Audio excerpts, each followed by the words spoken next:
राधे राधे, राम राम सभी के लिए। देखिए यहाँ पर हम लोग एमएड थर्ड सेमेस्टर के अब प्रीवियस ईयर के पेपर देखेंगे।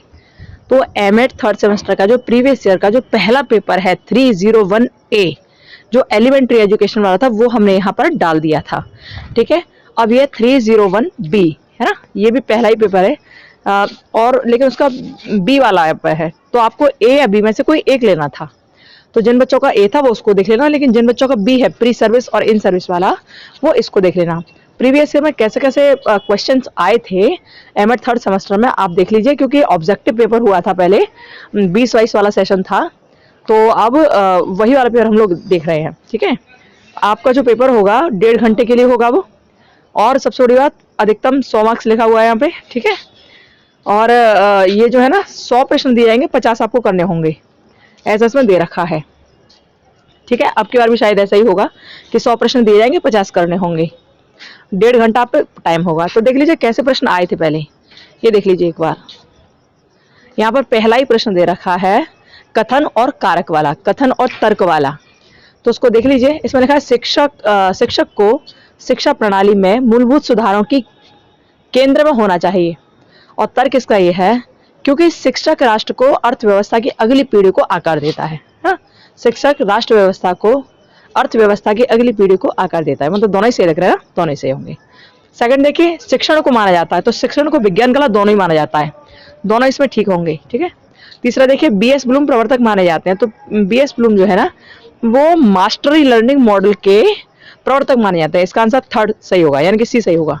तो इस तरह से आप इन प्रश्नों के आंसर कर लीजिएगा सही से। ठीक है, ओके। अब देखिए आगे वाले प्रश्न ये है, आप देखते जाइए, स्क्रीनशॉट आप ले लीजिए, लेना चाहो तो, नहीं तो आप इसके उत्तर देख लीजिएगा फिर, है ना, देख लीजिए। चौथा है शैक्षिक उद्देश्यों का वर्गीकरण किसके द्वारा विकसित किया गया, इसमें नाम दे रखे हैं। और पांचवा है विकल्पों को व्यवहारात्मक पद में लिखने में मानसिक योग्यताओं को माना गया। आप देख लीजिए इसमें जो जो प्रश्न है, देखो यहाँ आपको प्रीवियस ईयर के पेपर दिखाए जा रहे हैं, इनको सॉल्व नहीं किया गया है अभी, है ना, इनको हमने सॉल्व नहीं किया है, या हमने किसी से और से अभी सॉल्व नहीं करवाया है।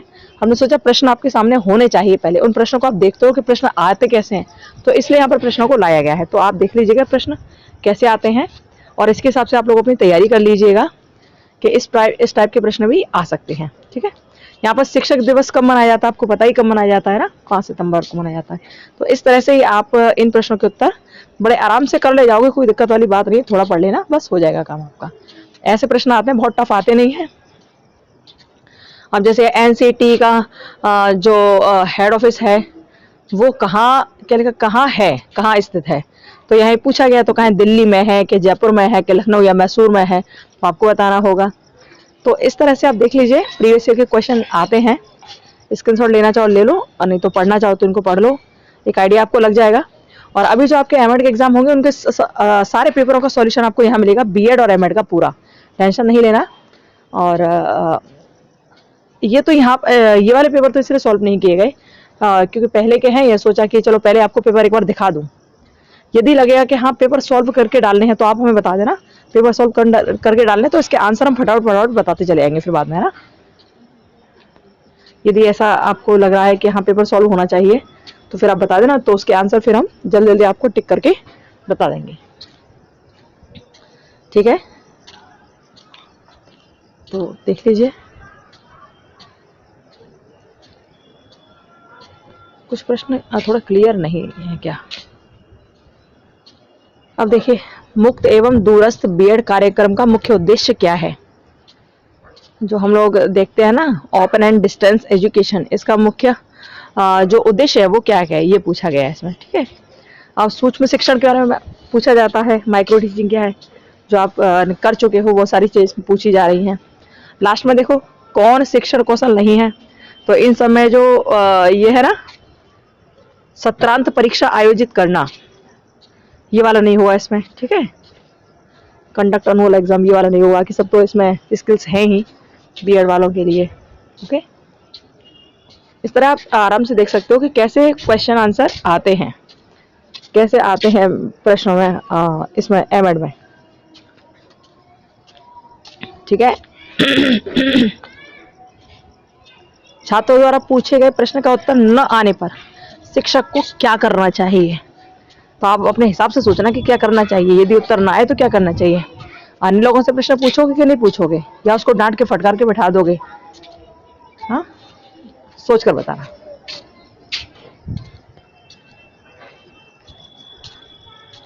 ये देखिए इनको प्री इंटर्नशिप से तात्पर्य क्या है। ये सारे प्रश्न पूछे गए हैं, इनके उत्तर आपको लगाने हैं। इनको आंसर अभी हमने नहीं किया है, इसलिए यहाँ पर केवल आपको क्वेश्चन पेपर ही दिखाया जा रहा है। तो आप देख लीजिए एक बार। यदि आप चाहेंगे कि हाँ इनके भी आंसर आप दे दीजिए, तो इनके भी आंसर डाले जाएंगे, है ना। आप बता दीजिएगा, नहीं तो पहले ये पेपर देख लीजिए, इसके हिसाब से आप अपना पढ़ लीजिए। फिर जो अब पेपर होंगे ना, उनका पूरा सॉल्यूशन आपको मिलेगा यहाँ पर पूरे का, ठीक है। देख लीजिए यहाँ पर ये प्रश्न उत्तर पूरे दे रखे हैं।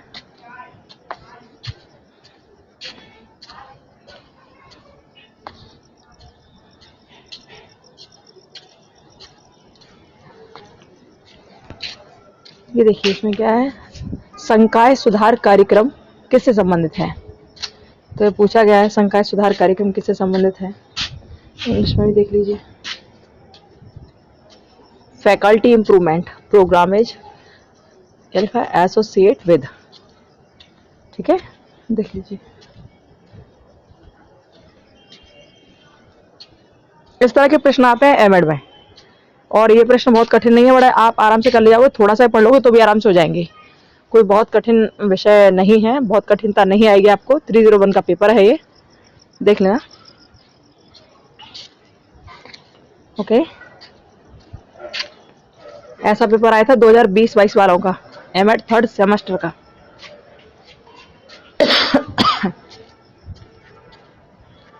अब इसमें CIET का पूरा नाम पूछा है, तो उसके नाम को बताना है आपको। और बाकी इसी तरह से अध्यापक शिक्षा पाठ्यक्रम की प्रकृति कैसी होती है, वो इसमें आपको बताना है, ठीक है।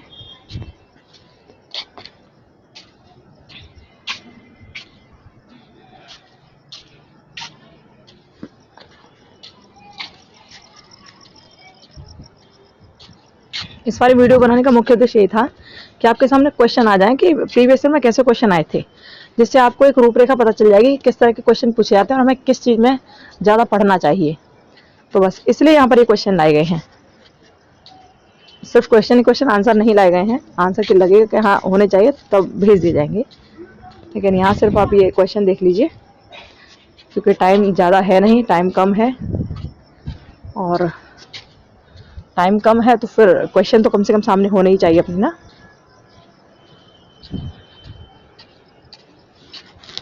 देखिए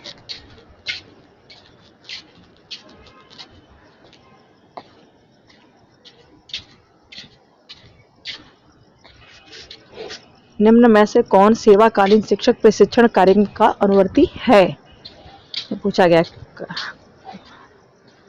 शिक्षण प्रशिक्षण कार्यक्रम का अनुवर्ती है, सेवाकालीन पूछा, ठीक है, ध्यान रखना। ये देखिए मूक का पूर्ण रूप क्या है, ये पूछा है। तो प्रश्न ऐसे आएंगे जो आप पढ़ चुके हो, जिसमें आपको दिक्कत ना हो, ठीक है, वही प्रश्न आएंगे। आप बड़े आराम से कर लिया, बस थोड़ा पढ़ने की आवश्यकता है, तो आप पढ़ लीजिएगा सही से। इन प्रश्नों का आप स्क्रीनशॉट भी ले सकते हो, क्योंकि आपके पास ये प्रश्न होने ही चाहिए थोड़ा समझने के लिए। कौन सा ई लर्निंग प्लेटफॉर्म नहीं है वो आपको बताना है इसमें, कि आप किसके द्वारा ई लर्निंग नहीं कर सकते हो। एनसीटी की स्थापना का मुख्य उद्देश्य क्या था, जैसे आप पढ़ते आए हो ना कि ये क्या करती है, शिक्षक शिक्षा में सुधार करती, गुणवत्ता लाती है ना।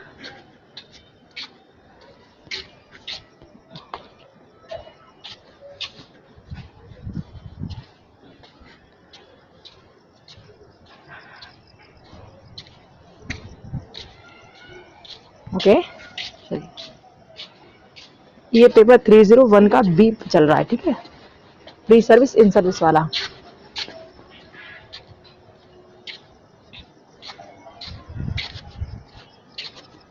ओके,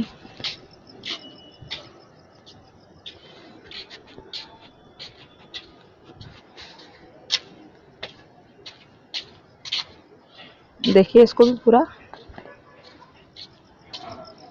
यदि इनसे आपकी थोड़ी सी भी हेल्प होती है तो बड़ी अच्छी बात है।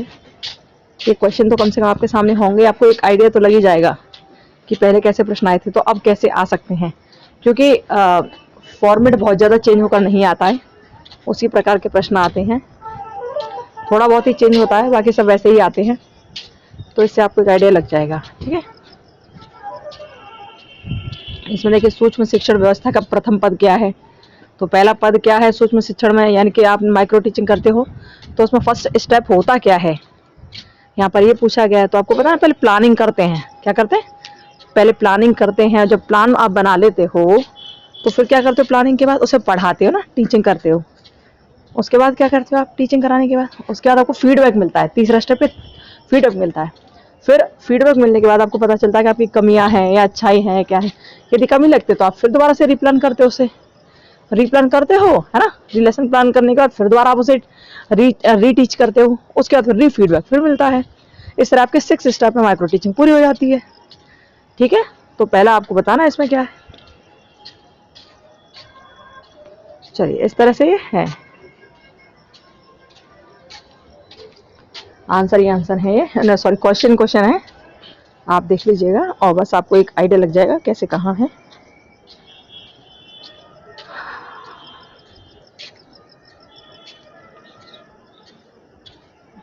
ठीक है, चलिए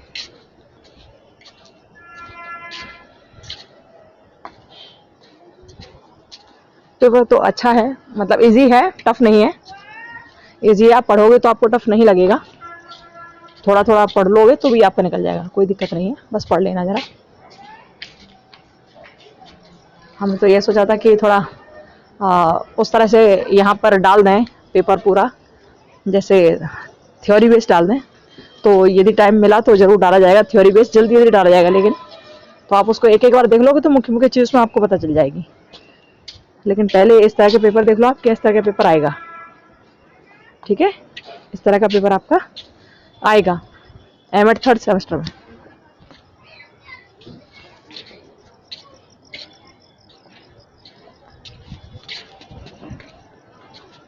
ओके,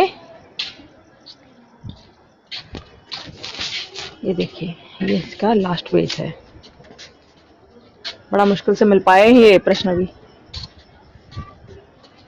लेकिन चूंकि आवश्यकता है तो लिए जाते हैं प्रश्न। इससे आपको एक आइडिया लग जाएगा प्रश्न कैसे आए हैं, आप कैसे आ सकते हैं। इसमें देखो ये 97 प्रश्न है, माइक्रो टीचिंग में एक समय में कितने कौशलों का अभ्यास किया जाता है। तो आपको पता है कि कितने कौशल लिए जाते हैं एक टाइम में, यानी 6 मिनट में आप कितने कौशल लेते हो, तो एक ही तो लेते हो। इस तरह आप देख लेना, उस तरह से आप कर सकते हो। ठीक है, तो ये था पेपर 30301 का बी वाला। ठीक है, जिसका प्री सर्विस इन सर्विस है ना, वो वाला है ये, तो देख लेना। और इससे आपको एक आइडिया लग जाएगा कि कैसे प्रश्न आए हैं, और आपको फिर ज़्यादा दिक्कत नहीं होगी पढ़ने में भी, क्योंकि इन्हीं में से प्रश्न आगे बन जाते हैं। बस थोड़ा सा चेंज आ जाएगा और बाकी कोई चेंज नहीं हुआ, थोड़ा बहुत ही चेंज हो जाता है। ठीक है, और अब जो प्रश्न पेपर होंगे उन सबका सॉल्यूशन आपको मिलेगा बीएड एमएड दोनों का ही यहाँ पर। ठीक, और कोई बात कहनी हो, कुछ पूछना हो, बताना हो तो कमेंट बॉक्स में कमेंट कीजिएगा। फिर मिलेंगे, अपना ध्यान रखिए, खुश रहिए, मस्त रहिए, फिर मिलता है, बाय, राधे राधे, राम राम, बाय।